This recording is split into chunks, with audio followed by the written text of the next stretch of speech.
نحمده ونصلي على رسوله الكريم. اعوذ بالله من الشيطان الرجيم. بسم الله الرحمن الرحيم.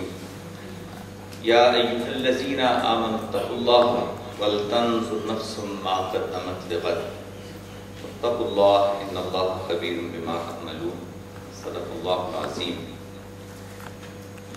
محترم صدر مجلس اور معزز خواتین حضرات، یہ میں نے سورہ حشر کی جو آیت مبارکہ آپ کے سامنے تلاوت کی ہے، اس میں محاسبہ نفس کی اصل غرض و غائب بڑے اچھے طریقے سے سامنے آ گئی کہ اے ایمان والو، اللہ سے ڈرو اور تم میں سے ہر فرد یہ دیکھے کہ اس نے کل کے لیے کیا کیا ہے، اور اللہ سے ڈرو کہ اللہ سب کچھ جانتا ہے جو تم کرتے ہو.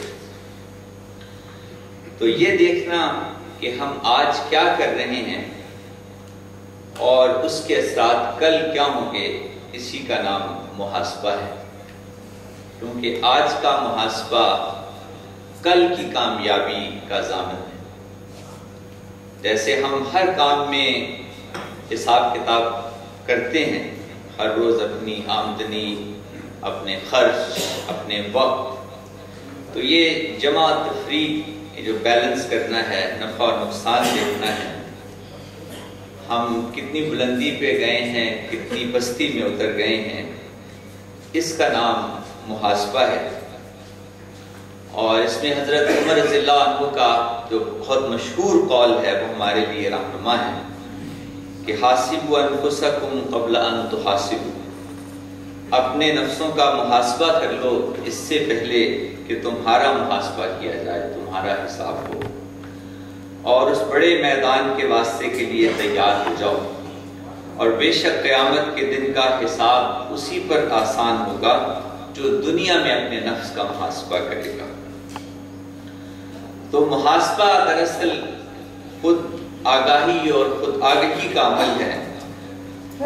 یہ مشکل اور مشقت طلب ہے، کیونکہ ہمارا تجربہ ہمیں بتاتا ہے سب کا کہ جب ہم دین کا کام کر رہے ہوتے ہیں اور ہمارے اندر ایک زوم بھی آ جاتا ہے کہ ہم دینی تحریک سے وابستہ ہیں، تو اس زوم تقویٰ میں ہمارے نفس پھول جاتے ہیں، اور جب نفس پھولتا ہے، تنومند ہوتا ہے، تو پھر محاسبہ مشکل ہو جاتا ہے. ہمیں اپنے اوپر بے عیب ہونے کا احساس جب ہوتا ہے تو پھر محاسبے کا عمل ہماری نظروں سے اوجھل ہو جاتا ہے. پھر ہم اپنے کام کے وقت بھی اگر کوئی ہمارا سبارڈینیٹ ہمیں ہماری غلطی کو پوائنٹ آؤٹ کرتا ہے تو ہمیں غصہ آتا ہے. گھر کے اندر شریک حیات کسی کمزوری کی نشاندہی کرے تو بھڑک اٹھتے ہیں کہ ہمیں کہا جا رہا ہے کہ ہم تو پہلے ہی کامل ہیں. اور ہم دیکھتے ہیں کہ پیشہ ورانہ زندگی کے جو آج کے گفتگو کا عنوان ہے، اس میں ہمارا محاسبہ بہت کم رہ گیا ہے. حضرت عمر رضی اللہ عنہ کا جو مقولے بہت مشہور ہیں وہ ہمارے لیے محاسبہ نفس کے لیے رہنما کی حیثیت رکھتے ہیں. انہوں نے فرمایا کہ جو شخص آپ کو آپ کے عیب سے واقف کرے وہ آپ کا سچا دوست ہے، اور خدا اس کا بھلا کرے جو میرے پاس میرے عیبوں کا تحفہ بیچتا ہے کہ میں اس سے آگاہ ہوتا ہوں. اور مجھے وہ آدمی سب سے زیادہ پسند ہے جو مجھے میرے نقائص بتائے. بحیثیت ڈاکٹر ہماری پیشہ ورانہ زندگی اللہ کا ایک خاص انعام ہے کہ اس نے ہمیں اس معزز پیشے سے منسلک کیا ہے، معاشرے میں ذی وقار بنایا ہے. لیکن اس کے ساتھ ساتھ کہ عزت اور مرتبہ ہمارے لیے ذمہ داری کا بہت بڑا بوجھ بھی دے کے آتا ہے، کیونکہ ہم بحیثیت ڈاکٹر انسانی زندگی کے ساتھ ڈیل کرتے ہیں جو اس دنیا کے سب سے قیمتی متاع ہے. تو اس چیز سے ڈیل کرتے ہوئے، انسانی زندگی کے ساتھ کھیلتے ہوئے محاسبے کی اہمیت اور بھی بڑھ جاتی ہے. پیشہ ورانہ زندگی میں محاسبے کا سب سے اہم اور نقطہ اولین یہ ہے کہ یہ جو انسانی زندگی کی کیئر اور دیکھ بھال کا فریضہ ہمیں سونپا گیا ہے، ہم اس کو کیسے سر انجام دے رہے ہیں۔ اور اس کی پہلی بات یہ ہے کہ آیا جو کام ہم کر رہے ہیں اس کی مہارت ہمیں حاصل ہے کہ نہیں۔ تو اپنے اوپر محاسبے کا سب سے پہلا عمل یہ ہے کہ اگر ہم یہ معالج ہونے کا دعویٰ کر رہے ہیں اور ہماری بریڈ اینڈ بٹر یہ ہے، تو آیا ہمیں اس کی پوری مہارت حاصل ہے کہ نہیں۔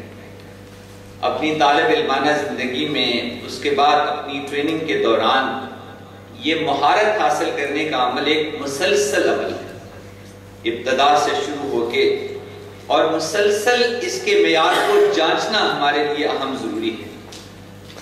یہ جو دوائی میں لکھنے جا رہا ہوں، آیا اس کے سارے اثرات مجھے علم میں ہیں؟ اس کا فائدہ کیا ہے، اس کا نقصان کیا ہے، اس کے لانگ ٹرم اثرات کیا ہیں؟ یہ جو پروسیجر میں کرنے جا رہا ہوں، جو آپریشن میں سر انجام دے رہا ہوں، آیا مجھے اس کی مہارت حاصل ہے کہ نہیں ہے؟ آیا اس کے جو اثرات ہیں مریض پہ اب اور لانگ ٹرم، اس کی جو پیچیدگیاں ہیں وہ میرے علم میں ہیں؟ یہ ہمارے محاسبے کا اولین نقطہ ہے۔ اور ایک حدیث نبوی کا مفہوم بھی کچھ اس طرح ہے کہ وہ کام نہ کرو جس کی تمہیں مہارت حاصل نہیں ہے، کیونکہ اس کا تم سے حساب لیا جائے گا۔ کیونکہ بحیثیت معالج بعض اوقات جب ہم مریضوں کو دیکھ رہے ہوتے ہیں تو کئی چیزیں ہمیں نہیں آ رہی ہیں، اس وقت ہم پوز کرتے ہیں کہ ہمیں سب کچھ آتا ہے۔ تو یہ وہ اہم چیز ہے جہاں پہ ہمیں رک کر سوچنا ہے اور اپنا محاسبہ کرنا ہے کہ جو کام ہم کرنے جا رہے ہیں اس کی مہارت حاصل کریں، اور اپنی طالب علمانہ زندگی میں اور ہماری پیشہ ورانہ زندگی میں یہ عمل رک نہیں جانا چاہیے مہارت کا، بلکہ بڑھتا رہنا چاہیے وقت کے ساتھ۔ تو محاسبے کا دوسرا نقطہ یہ ہے کہ آن گوئنگ جو کنٹینوئنگ پروفیشنل ڈیولپمنٹ ہے، اس کے حساب سے ہم اپنے آپ کا حساب کرتے رہیں، کیونکہ جو علاج آج سے 10 20 30 سال پہلے سٹینڈرڈ سمجھا جاتا تھا وہ آؤٹ ڈیٹ ہو چکا ہے اور وہ آبسلیٹ ہو چکا ہے۔ مثلا صرف کیٹریکٹ نکالنے کا عمل جو ہے، موتیے کا آپریشن کا عمل آج سے 30 سال پہلے جو تھا، اگر آج سوچیں تو وہ بچگانہ اور انتہائی عجیب لگتا ہے کہ آپ پورے کا پورا لینس نکال کے پھینک دیتے ہیں، لیکن دہائیوں سے وہ ہوتا آیا، پھر لینس امپلانٹیشن آئی اور آج فیکو کا عمل۔ تو جو ہمارے ساتھی 25 30 سال پہلے معالج بنے تھے آنکھوں کے، اگر انہوں نے مسلسل اپنے آپ کو امپروو نہیں کیا تو یقیناً وہ پریکٹس کرنے کے اہل نہیں ہے، اور یہ محاسبہ انہیں کرنا چاہیے۔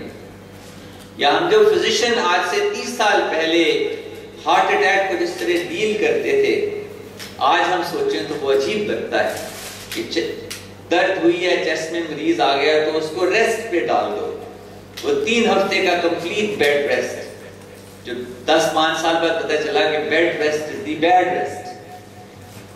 اور اب اس کا جو عمل ہے کہ مریض کے آتے ہی ہماری ہے کہ جو کلاٹ آرٹری کے اندر بن گیا، اس کو بسٹر کیسے کرنا ہے، اس کو ریموو کیسے کرنا ہے، اور پھر اینجیوپلاسٹی کیسے کرنی ہے۔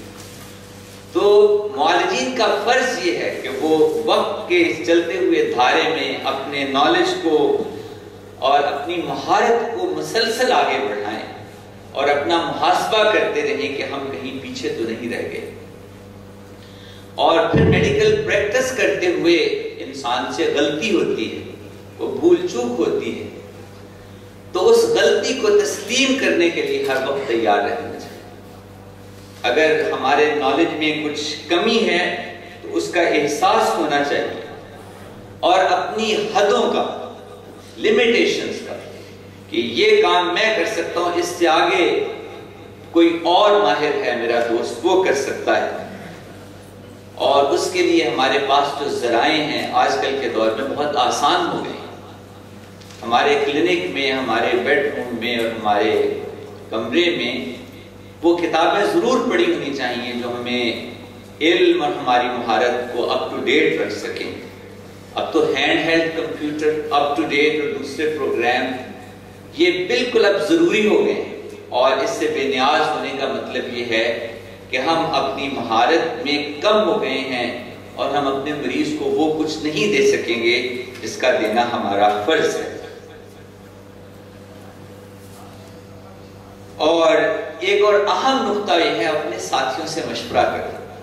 مریضوں کو دیکھتے ہوئے جو ہمیں کمی رہ جاتی ہے اس کے لیے ہماری ڈائری میں 3 4 5 6 لوگوں کے فون نمبر ہونے چاہیے جو ہمارے ساتھی اس فیلڈ میں ماہر ہیں، تاکہ جہاں کہیں ہم پھنس جائیں تو ان کو فون کر سکیں، ان کو کال کر سکیں اور ان کے تجربات سے فائدہ اٹھا سکیں۔ ابھی پچھلے ہی ہفتے ہم نے وہاں ایک کڈنی ٹرانسپلانٹ کیا اور اس کی 2-3 دن میں اس کی کریٹنین 10 سے 1 آ گئی، بڑے خوش۔ لیکن چوتھے دن اس کی کریٹنین بڑھنا شروع ہو گئی، وہ 2 ہوئی، اب 3 ہوئی ہیں۔ تو حیران ہیں کہ کیا یہ ایکوٹ ریجیکشن ہو گئی ہے، آیا یہ سائکلوسپورین ٹاکسیسٹی ہے، کوئی انفیکشن ہے؟ تو یہ سارے جب چیزیں دیکھیں تو ان میں کچھ پتہ نہیں چلا۔ امپیریکلی ہم نے اسٹیرائڈ دے دی، اب کڈنی باپسی کر لی، جب وہ دیکھا تو اس میں کہیں ریجیکشن کا نام و نشان نہیں ہے، لیکن کڈنی فیل ہوتا جا رہا ہے۔ تو یہاں بھی ہمیں ضرورت ہے کہ ہم اپنے نالج کو ریوائیو کریں، ہم اپنے ان ساتھیوں کو کال کریں کہ جو زیادہ یہ کام کرتے ہیں۔ اگر ہم ہفتے میں 1 ٹرانسپلانٹ دیکھتے ہیں تو ان کو دیکھیں جو ہفتے میں 4-5 ٹرانسپلانٹ دیکھتے ہیں، وہ بتائیں کہ ہمیں کیا ہے۔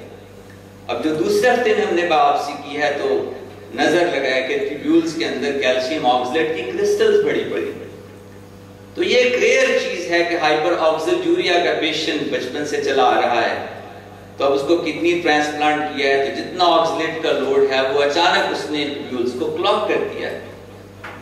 تو یہاں پہ اپنی لیمیٹیشنز کا احساس ہوتا ہے اور اپنے ان ساتھیوں کو جو زیادہ مہارت رکھتے ہیں ان سے مشورہ کرنے کا اور مستقل طور پہ اپنے محاسبے کا احساس۔ تو پیشہ ورانہ زندگی میں مہارت اور اس کو امپروو کرنے کے ساتھ جو تیسری چیز جس کے محاسبے کی ضرورت ہے وہ مریضوں کے ساتھ ہمارے رویے کی، کیونکہ ایک ڈاکٹر بہت ماہر ہو سکتا ہے لیکن اس کا رویہ اپنے مریض کے ساتھ اگر درست نہیں ہے تو وہ مریض کو راحت اور آرام نہیں پہنچا سکتا۔ اور دیکھا گیا ہے کہ جو لوگ زیادہ ماہر ہیں اپنے کام میں ان کے اندر ایک قسم کی رونق، ان کے مزاج میں خشکی اور درستی آ جاتی ہے۔ ابھی چند ہفتے پہلے میں بڑے کسٹم کے افسر سے کوئی کام تھا، ملنے گیا تو 4-5 منٹ بات کرنے کے بعد، میرا مسئلہ حل کرنے کے بعد اس نے کرسی کا رخ موڑا تو کہا کہ ڈاکٹر صاحب اب میرا بھی ایک مسئلہ ہے۔ مجھے احساس ہو رہا تھا کہ اس کے چہرے پہ ایک طرف کوئی انکمپلیٹ ریکوری ہوئی ہے بیلز پالسی کی۔ تو اس نے کہا کہ جی وہ ایک بہت بڑے شہر کے جو نیورولوجسٹ ہیں ان کے پاس میں گیا تھا، کیونکہ مجھے 10 سال پہلے بھی بیلز پالسی ہوئی تھی اور فلی ریکور کر گئی تھی، اور اب مجھے پہلے احساس ہو گیا کہ میرے کان کے پیچھے کچھ درد ہو رہی ہے، تو شاید وہی والے جو سمپٹمز ہیں وہ آ رہے ہیں۔ تو میں نے کہا کہ جلدی چلا جاؤں ڈاکٹر کے پاس، شاید کچھ نقصان نہ ہو۔ تو نیورولوجسٹ کے پاس گیا تو اس نے 2-3 منٹ میں دیکھنے کے بعد کہا کہ بالکل ٹھیک ہو، تو کوئی نیورولوجیکل ڈیفیسٹ نہیں ہے، لگتا ہے کام کی زیادتی ہے آپ کے پاس، آپ کوئی انڈر ٹینشن میں ہیں۔ تو کہتے ہیں میں نے اسے بتایا نہیں، میں ماشاءاللہ بہت فارغ البال ہوں، میں بڑا افسر ہوں، مجھے کسی قسم کی پریشانی نہیں ہے، مجھے یقیناً تکلیف ہے، آپ دیکھیں میرا خیال ہے کہ مجھے کمزوری ہو رہی ہے۔ تو ڈاکٹر نے کہا نہیں میں نے پورا کر لیا ہے، آپ ٹینشن میں ہیں۔ اس نے فوراً مجھے انڈرال لکھی اور اینگزولیٹک لکھی اور مجھے فارغ کر دیا۔ لیکن 3-4 دن بعد جب میں صبح اٹھا اور شیشے میں منہ دیکھا تو وہ ایک طرف کو جا رہا تھا، کلی کی تو پانی بہ رہا تھا ایک طرف سے۔ تو اس وقت مجھے بہت غصہ آیا آپ کے اس ڈاکٹر پر، اور پھر میں کراچی میں تھا تو 2-3 ہفتوں کے بعد جب میں آیا تو دوبارہ اس کے پاس گیا، تو بجائے کہ وہ مجھے تسلی اور تشفی دیتا، اس نے مجھے کہا کہ نہیں، یہ جو نقصان ہو گیا یہ نہیں پورا ہو سکتا، یہ اب تمہارا منہ تھوڑا بہت کمزور رہے گا۔ تو کہتا ہے پھر مجھے غصہ آیا، میں نے کہا کہ آپ وہ ڈاکٹر ہیں جس